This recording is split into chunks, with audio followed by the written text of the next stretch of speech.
Vamos colocar Reinaldinho e Dioguinho para vocês fazendo discursinhos. Uma nota para o governo Lula nesse primeiro ano, de 0 a 10, qual seria? Para o governo Lula, dou nota 8. Para o Lula, dou nota 11. 8 para o governo, para o Lula 11. 8 para o Lula, 11. Porque eu desafio alguém a dizer, eu no lugar dele faria melhor. Faria melhor o quê? Quem quebrou o Brasil, Lula, foi o seu partido. Quem conduziu o país para a maior recessão da sua história foi o PT. Quem quebrou a Petrobras foi o PT. Quem quebrou o setor elétrico foi o PT. Quem empurrou o país para a inviabilidade foi o PT. Quem deixou o país com 13 milhões de desempregados? O PT. Quem conseguiu conciliar inflação alta, juro alto e déficit explosivo? PT. A trilogia do capeta, meu filho. E agora você vem com conversa? Problema de extremismo de direita e também de esquerda, que são idênticos, se refletem. O extremismo de direita aprendeu com o extremismo de esquerda. Eu fui o primeiro a denunciar na internet, lá atrás, quando o Lula começou a comprar um portal que se chama IG, eu fui o primeiro a mostrar que estava surgindo um negócio novo ali. No Brasil, especificamente, Michele, tem um problema diferente. Nós temos um ministro do Supremo que tem uma força policial trabalhando para ele, com um inquérito ilegal, inconstitucional, e que persegue, em vez de prender o Bolsonaro, como deveriam estar fazendo, já deveriam ter feito muito tempo atrás, prendem uns coitados que tem. Outro dia deram uma multa de não sei quantos milhões para uma mulher que tinha 45 visualizações num post dela. Tem uma deformação aí também, né? E, Adriles, é impressionante ver o nível que o Reinaldo Azevedo, muita gente acreditou durante muito tempo no Reinaldo Azevedo. A pergunta que fica é, hoje ele fala para a bolha petista ou ele consegue arrastar as pessoas que o acompanhavam e ainda não perceberam uma transição grotesca? Porque está muito caricato, está bizarramente caricato.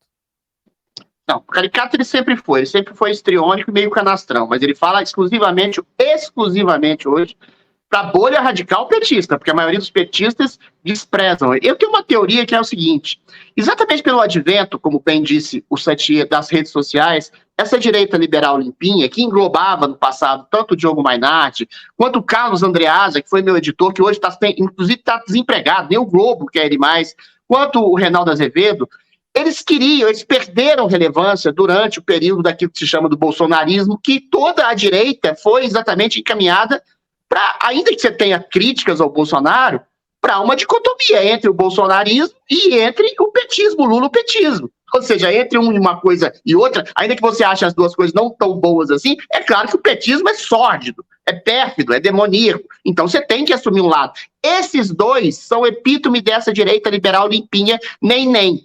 Eles nem aceitavam o Bolsonaro, nem aceitavam o Lula. O Reinaldo Azevedo, por razões do passado, são claras. O cara escreveu 2 livros desse tamanho.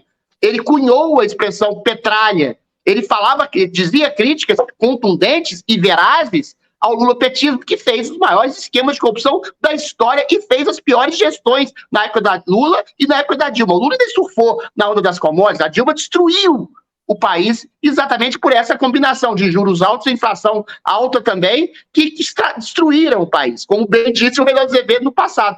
Só que eles queriam que assim que o Lula ganhasse, os dois queriam que o Lula ganhasse. Por quê? Porque eles iam se colocar como a verdadeira oposição sistematicamente viável, iluminada, sensata e prudente ao governo Lula. Só que quem acertou do ponto de vista de estratégia, do ponto de vista moral jamais, do ponto de vista de ética jamais, foi o Reinaldo. O Reinaldo não voltou a ser oposição. O Reinaldo, por razões de vaidade e sobrevivência profissional, virou, sem o menor pudor, com todo o descaramento, assessor do Lula. O Reinaldo hoje presta um serviço de vassalagem como capacho de assessoria de imprensa ao Lula. É isso que a gente está vendo aí. Eu dou 11 para o Lula, mais do que 10, dou 8 para o governo. É um capacho total que deturpa completamente a veracidade. O Diogo tentou fazer exatamente, estabelecer como esse nem, ou essa nova oposição ao Lula, e ficou sem o público que tinha, que ele achava que ele era uma direita sensata, Não no período do Bolsonaro, mas antes do Bolsonaro, lá nos idos do Manhattan Finance. E ficou sem público nem à direita, nem à esquerda. Virou uma espécie de Sérgio Moro, virou uma espécie de Carlos Andreasa. Foi completamente abandonado por todo o seu público. Haja vista o Manhattan Finance hoje que volta, que vai terminar em fevereiro. Porque não tem patrocínio, não tem público, não tem nada. A audiência deles na televisão é zero. A audiência deles no YouTube é 1/10 do que o Fio Diário tem. Ou seja, esses caras vivem do passado. Eu lembro do Manhattan Finance na época do Paulo Francis. Eu sou mais velho aqui. Quando eu era criança, eu adorava o Paulo Francis. Aí depois entrou o Jabor, depois entrou o Mainardi. Mantiveram-se como a maior audiência da TV a cabo. E hoje não são rigorosamente nada. Porque ninguém aguenta mais essa direita liberal limpinha, falando que o Lula é ruim, mas o Bolsonaro tem que ser preso. Ou seja, é um pessoal que não toma lado, que não percebe as nuances da realidade. É um pessoal que simplesmente fala a bolha da sua própria vaidade, da sua própria sobrevivência, e ficaram completamente sem público. Olha só, o discurso do Diogo Mainardi, que embora seja isentão, é tão terrível quanto o do Reinaldo Azevedo. Ele diz que agora está havendo os exageros do Alexandre de Moraes, porque deveriam ter prendido o Bolsonaro. É exatamente por causa desse discurso absolutamente estapafúrdio de que deviam prender o Bolsonaro. Prender o Bolsonaro pelo quê? O que ele fez? Ele foi ladrão? Ele matou alguém? Ou seja, é completamente patético. Mas é exatamente endossado nesse discurso que o Alexandre de Moraes e o STF começaram a perseguir pessoas, censurar pessoas, desmonetizar pessoas, tirar conta bancária, prender, censurar, destruir, arruinar, linchar pessoas a céu aberto. Por isso que eles chamavam, como o Barroso diz, de bolsonarismo. Entendeu? Conseguiram censurar uma emissora inteira, que foi a Jovem Pan. Ou seja, o Diogo Mainardi é responsável por essa perseguição que agora, timidamente, está tendo uma distorção aí, né? Que ele incitou. Então, ele, como jornalista, foi pérfido e deu ensejo ao princípio do autoritarismo. Ele, como isento, foi pérfido e deu ensejo à volta do lulopetismo, que ele tanto criticava no passado, que vai novamente arruinar o país, está arruinando o país, agora com adendo da ruína da própria liberdade de imprensa. Então, o castigo para o Diogo, para outros liberais limpinhos, como o Carlos Andreasa, é absolutamente merecido. E o Reinaldo Azevedo, o castigo dele deve estar no inferno, cara.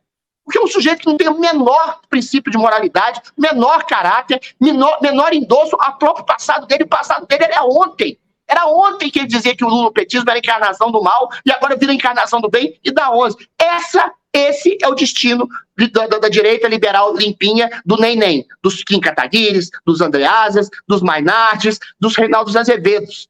É o opróbrio público. É a falta de critério, a falta de caráter e a completa deslegitimação do público, ou então você fica falando para sua bolha lulopetista que usa você e vai jogar fora no primeiro instante, porque os petistas sabem quem foi o Reinaldo Azevedo. Ou seja, eles usam ele como massa de manobra. É os caras que assassinaram o próprio jornalismo, o espírito jornalista, em nome dos seus próprios narcisismos. Assine o Fio Diário. Assim você vai ter acesso integral ao programa completo Adriles sobre tudo, além de outros diversos programas na nossa plataforma. Assine aí.